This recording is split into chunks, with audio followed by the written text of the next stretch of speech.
Según la acepción más común, un mito es un conjunto de creencias falsas que se refieren a dioses, héroes o seres imaginarios, que, en tiempos pasados, intervinieron positiva o negativamente en las vidas de los hombres.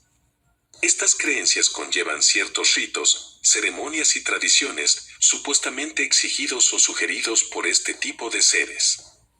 Los mitos, al tratar de seres extrahumanos y con frecuencia suprahumanos, que trascienden los límites de las vidas de los mortales, suelen tener un carácter religioso, aunque sus protagonistas no sean, con frecuencia, un modelo de bien obrar, y sus acciones dejen bastante que desear, según los cánones de la moral humana.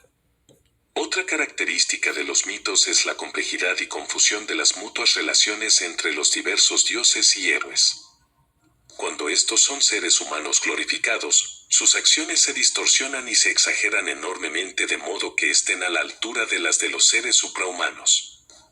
Parte importante de las creencias mitológicas es la relación que los dioses tienen con los mortales, haciendo que estos cambien sus hábitos de vida o adquieran costumbres y tradiciones nuevas que, con frecuencia, son bastante raras y antinaturales.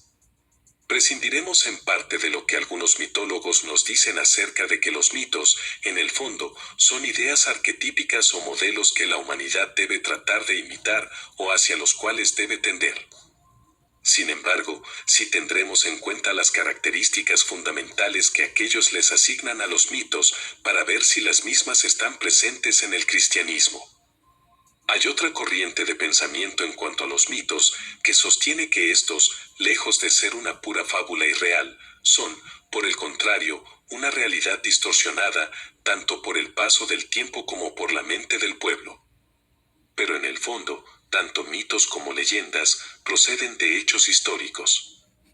Estos hechos históricos pueden haber sucedido hace muchos miles de años y esta es la razón de que hayan llegado hasta nosotros tan deformados y en la actualidad parezcan tan fantásticos y hasta tan absurdos en muchas ocasiones. Por lo tanto, la diferencia fundamental entre la primera y la segunda manera de ver un mito consiste en la existencia o no existencia de un hecho real que haya dado lugar a la creencia posterior. Sin embargo, los dos puntos están de acuerdo en admitir que los hechos, tal como se cuentan en la actualidad, son inadmisibles, o, en otras palabras, no pudieron suceder tal como son narrados ahora. Los defensores de la irrealidad sostienen que la mente humana crea el mito inconsciente y paulatinamente para ponerse una meta que alcanzar o bien llenar ciertas profundas necesidades anímicas.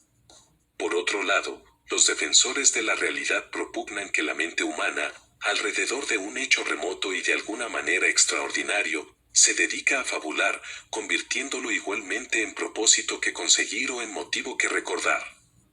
Pero, real o irreal en sus principios, ambas posiciones sostienen, como ya apuntamos, que lo que en la actualidad se cuenta y tal como se cuenta, dista mucho de ser objetivo. Para los propósitos de este libro, ambas posiciones son válidas, si bien el autor se inclina más a pensar que la mayor parte de las leyendas y mitos son hechos reales pero deformados por el paso del tiempo y por los inconscientes deseos del ser humano. Debido a la gran distorsión con que estos hechos han llegado hasta nosotros, en nuestros días la palabra mito se ha hecho sinónima del adjetivo falso. Un mito es, por lo tanto, en la mente del pueblo, una creencia falsa, no importa su antigüedad, su complejidad doctrinal o todos los ritos misteriosos y venerables de que esté rodeado. ¿Cae el cristianismo dentro de esta definición? Creemos que sí, a pesar de su antigüedad, a pesar de sus millones de fieles en todo el mundo, a pesar de su elaborada teología y a pesar de los muchos hombres ilustres que a lo largo de los siglos se han declarado cristianos. He aquí lo que dice Rudolf Bultmann, uno de los teólogos cristianos más eminentes de los últimos tiempos. El Nuevo Testamento anuncia a Jesucristo, no solo su predicación acerca del reino de Dios, sino ante todo su persona, que fue mitologizada desde el mismo inicio del cristianismo. Los especialistas del Nuevo Testamento no están de acuerdo sobre si Jesús se proclamó a sí mismo como el Mesías, o sobre si creyó que era el Hijo del Hombre que iba a venir sobre las nubes del cielo. Si así fuera, Jesús se hubiera entendido a sí mismo a la luz de la mitología. Sea como fuera, la primitiva comunidad cristiana lo vio así, como una figura mitológica. Esperaba que volviese, como el Hijo del Hombre, sobre las nubes del cielo, para traer la salvación o la condena, en su calidad de juez del mundo. También consideraba a su persona a la luz de la mitología, cuando decía que había sido concebido por el Espíritu Santo y había nacido de una virgen, y ello resulta aún más evidente en las comunidades cristianas helenísticas, donde se le consideró como el Hijo de Dios en un sentido metafísico, como un gran ser celeste y preexistente que se hizo hombre por nuestra salvación y tomó sobre sí el sufrimiento, incluso el sufrimiento de la cruz. Tales concepciones son manifiestamente mitológicas, puesto que se hallaban difundidas en las mitologías de judíos y gentiles y después fueron transferidas a la persona histórica de Jesús. En particular, la concepción del Hijo de Dios preexistente, que desciende al mundo en forma humana para redimir a la humanidad, forma parte de la doctrina gnóstica de la redención y nadie vacila en llamar mitología a esta doctrina. Para el hombre de nuestro tiempo, la concepción mitológica del mundo, las representaciones de una escatología, de un redentor y de una redención, están ya superadas y carecen de valor. Jesucristo y mitología. Eric. Ariel. Barcelona. Pero a pesar de esto, Bultmann sigue siendo cristiano. Porque piensa que hay algo más profundo que permanece oculto bajo el velo de la mitología cristiana.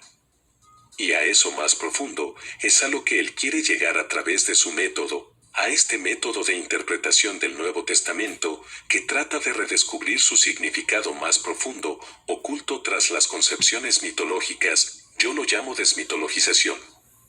No se propone eliminar los enunciados mitológicos, sino interpretarlos. Esta es nuestra gran diferencia con Bultmann, un teólogo inteligente y sincero, que no encubre la evidente realidad de las formas míticas del dogma cristiano como hacen otros. Nosotros, en cambio, no queremos interpretar la mitología cristiana de una manera diferente a como se interpretan las otras mitologías. Puesto que es igual a ellas, habrá que interpretarla de una manera semejante. Para nosotros el judeocristianismo es una mitología más, basada en la aparición, hace unos 4.000 años, de un misterioso personaje llamado Yahvé, que se manifestó repetidamente al pueblo hebreo, de ordinario en una especie de nube, y basada también en la existencia real de otro extraordinario personaje llamado Jesús. Las apariciones del primero, y las enseñanzas y actuaciones del segundo, han llegado a nosotros muy deformadas, pero no son susceptibles de una interpretación diferente a la que se le da a las demás mitologías.